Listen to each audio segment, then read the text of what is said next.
I work at Salesforce, and my title is Chief Enterprise Strategist.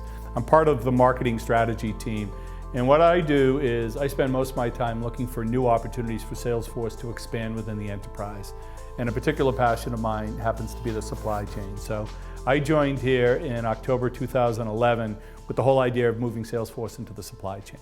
You know, I first got to know Resiliency shortly after I started. A couple of the guys from our independent software vendor team said, we've got a really interesting company that you would love based on your supply chain background. I had spent 20 years as the chief research officer at AMR Research.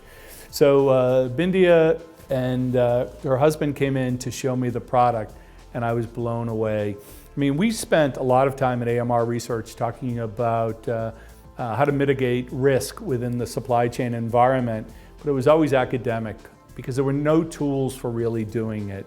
And to see what Resiliency had done to be able to model your extended supply chain and identify the points of risk, whether it was from a natural disaster or some sort of chaos from political issue, uprisings and things like that, to be able to see your extended supply chain modeled and mapped beyond just the first tier just blew me away. And when I found out it was all built on top of the Salesforce platform, I was greatly surprised. One of the interesting things about Resiliency's formation of the Resiliency Council is the amount of enthusiasm that's been generated just among the members. I think this is, there was a recognition today from the people in the room.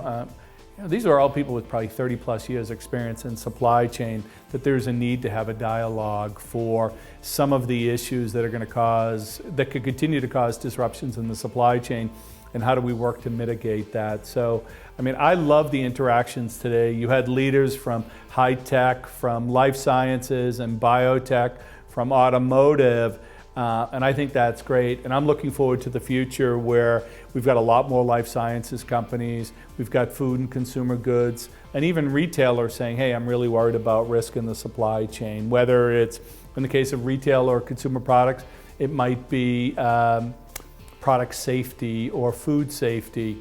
Pharmaceuticals, it might be, what are we going to do about product traceability, that we're going to have to do lot traceability and then item traceability. How do we manage all of that and have a framework, and how do we benchmark against our peers? I think we're at the beginning of a very exciting period, and I'm really happy to be part of it.